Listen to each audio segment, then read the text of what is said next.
Hey y'all, I'm your host, Aaron Smith of the Offshore Marine Service Association. Each Friday, I'll bring you the Offshore Briefing, a quick rundown of the week's notable developments, updates, and news you need to know in the offshore space. Whether you're on deck or at your desk, we're glad you're here.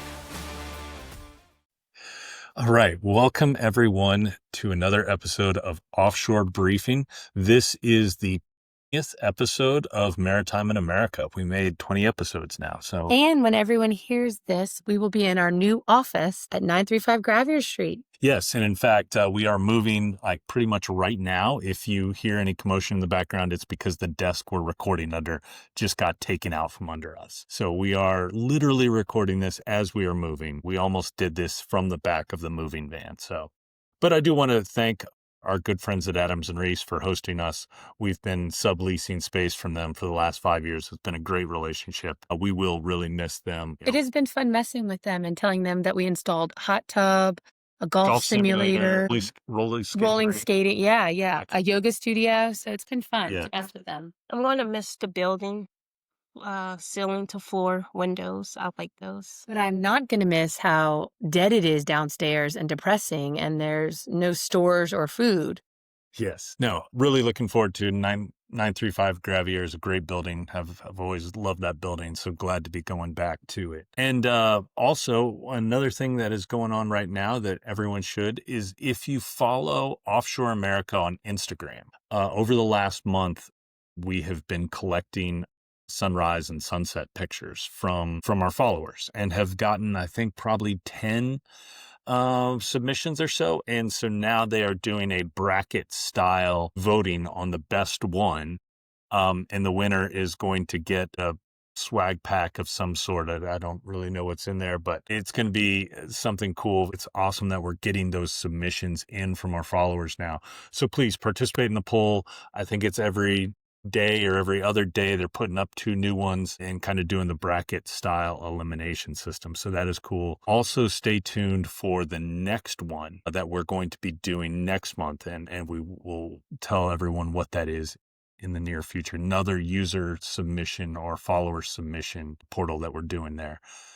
So fun thing that we're doing, and it's great that we have so many people that are making those submissions. So and before we jump in, I'd like to introduce ourselves since Aaron forgot. It's Angel Johnson and Ashley Smith here with him. I'm sorry I sound nasally if I do. We're all sick. Yes, well, 67% of the OMSA staff is sick, so.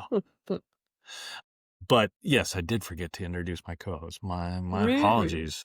I mean, they should know from the past 19 episodes, but it's still good to do it. And also, if you are that is a good point. If you are liking our episodes, please give a review. I know one of our loyal followers, and I think I know who it is, but I won't say what their username is. But we have had some people starting to review the podcast.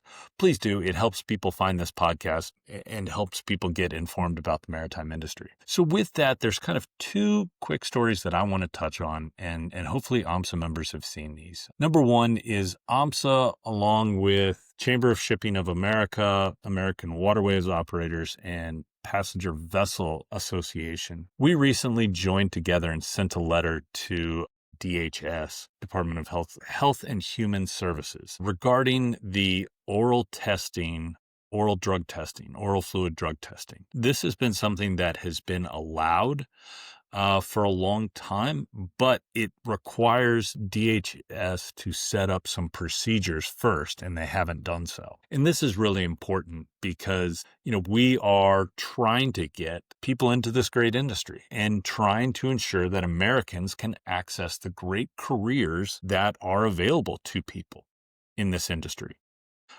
But so many times, red tape stands in the way. And this is one of those examples of, there are, I don't even know how many states now allow recreational or medicinal use of THC. But obviously, if you test positive for THC, you lose your Coast Guard license. And no one on a vessel should be high. No one on a vessel should have THC in their system. But the current drug testing looks back sometimes 60 to 90 days. So that's really hard for someone if you have something that, you happen to use THC 30 days ago and you can't come into our industry. Legally, in a state where it's legal. I mean, I Yes. think that's something that we keep forgetting to say, that if you're living in Baltimore where it's legal and you're doing it 90 days before.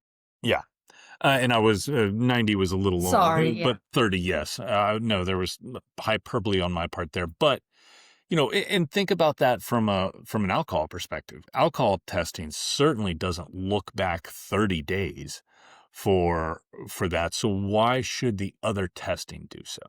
So I would hope that this, and really in a lot of respects, the oral fluid testing is more secure. I mean, you can, I'm not going to say, but if you Google the current testing method and ways to beat it, it is result after result after result of people so really there's a lot of case that this is a better test and it should at least be an option. And so we, along with those other associations, are pushing that to try to get some people some good, so we can have a more accurate test and a test that provides useful testing for our industry and not, what happened a month ago. So I think that's something that we're proud to be working on, and hopefully that will yield some good results for our industry.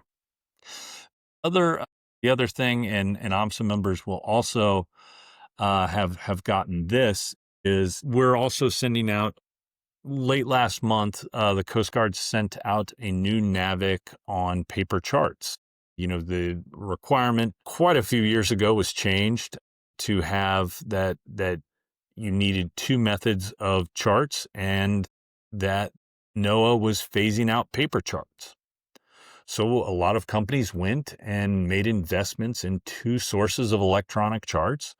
And now, 3 to 4 years later, the Coast Guard is putting out information on, actually you can use printed out versions of electronic navigational charts as long as they've been updated within the last 6 months.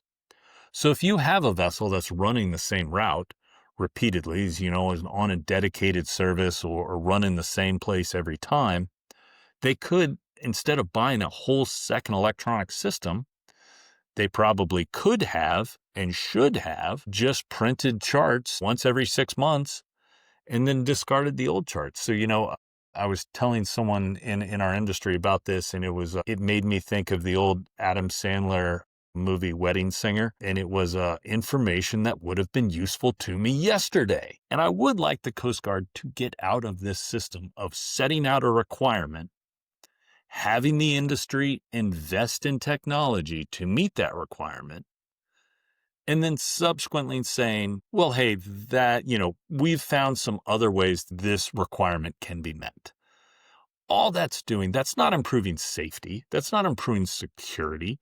All that's doing is costing the industry money and putting people on the hook for expensive technology. And then if they don't invest, citing them as being out of compliance with Coast Guard regulations. So, I think that's something that is very frustrating, and I would really like to see that system changed because it happens so many times. I'm thinking of another example that I'm sure people can insert here that AMSA has been working and trying to get attention on as well, of an expensive technological requirement that they're going to walk back. And we all know they're going to walk back in a little bit. So, those are the kind of things that I'm watching this week as our desk gets moved out from under us. Ashley, how about you? What have you been watching? Well, I've been packing this office and dealing with internet changes and everything else. So I've been kind of inundated with that, taking the lead on all that. But I also have been working on our regulatory meeting next Wednesday, September 10th in Homa, starting at 10 a.m. We just sent an email out to the membership to remind everyone to RSVP, and that included our kind of agenda topics. Aaron's going to be doing a lot of their presentation because Coast Guard is still unable to come to meetings, which is a little frustrating, although kind of nice because we can have open and honest conversations without them there and kind of get to the meat and bones of things. Did I mess that saying up again? Whatever. Yet again, Ashley messes up. I'm Biff Tannen. I mess everything up. I'm okay with it. However, some of the topics, Aaron, you want to just kind of... Going to talk, and we've talked on this on the podcast about Coast Guard type approval. Also going to talk about the regulatory reduction effort going on by the administration. We've been talking to a lot of people about what the administration is looking for and what they're not looking for, and think we have some good best practices on what we should be submitting. We're going to talk, like we did, about the navigational charts, about the oral fluid testing. We're going to also talk Coast Guard licensing issues and have people bring ideas on those. And then, as we always do, just kind of a what is everyone seeing on Coast Guard inspections? What are the points of emphasis? Like we alluded to earlier, the points of emphasis are always changing. If it's going to be, a few years ago, it was recognized organizations, meaning ABS or whomever. And what that was their point of emphasis of what did an ABS catch? Then subsequently, another example was the Safer Seas Act and how that became a huge point of emphasis.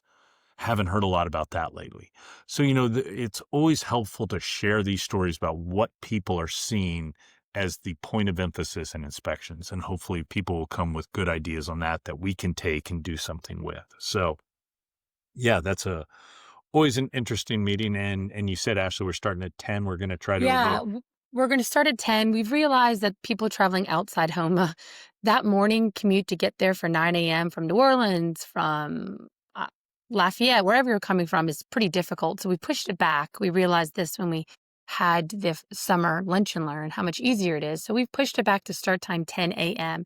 And I will send a reminder to everyone as well, just so they know. But again, y'all reach out to me, email me, call me. Would love some ideas. You want to hear topics, you want to speak, let me know. Another event that we have coming up that I'm rolling out registration for is our golf tournament down at Latour, Friday, November 7th. So I'm getting excited about that.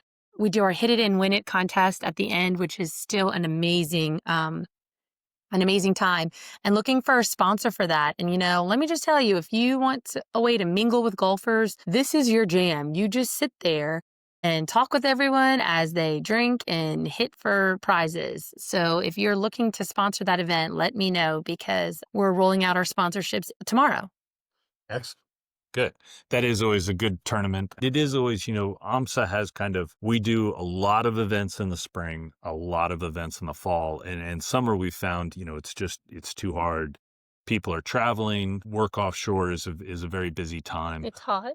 It's hot. So we usually kind of have a light summer of events, but now we're going into the heavy fall period of events. And so, always looking, and look, quite frankly, also, if you know of another event that we can have a AMSA happy hour at, I think Ashley has perfected the happy hour model like we did in this year. We went to Virginia Beach. Yeah. Yeah, if you know a conference Yes, that yes. that needs to have a social calendar filled, Ashley, Specifically, Houston. I would love to do something down in Houston for everyone. And I just think that it would be best if we commingled. I hate the word piggyback because it sounds like we're taking advantage of someone and we're not, but like commingled, whatever, an event in Houston. So if y'all are going down to Houston for a big conference or a big event or something, let me know, because AMSA could do something down there. yeah, I don't know. I think that's completely correct. It's not piggybacking. It's that you have the model of how to throw a great event and that it's plug and play for you, to where if, someone were trying to get an event started, it just wouldn't work. You have the distribution network. Yeah, for sure. Yeah. And if you Yeah. want to partner with us, awesome. That's another great, like Aaron said, I've got the distribution list. I know how to annoy people, and I know how to throw a fun party. So win-win. Win. Yes. And then continuing on the schedule, speaking of, we also have our reception during Workboat, December Yep. 3rd. And I've already, as we were on this, recording this, I just got an email for someone making sure they are going to be on the sponsor list for that. So hit me up if you want to sponsor that Workboat event. It is the most fun. Yes. And we do provide lots of opportunities for our sponsors to get their names out there. And to have one-on-one time. Yes. Yeah. Yeah. That's a very good event and can be a very lucrative event for people. And then we also have our fall conference coming up.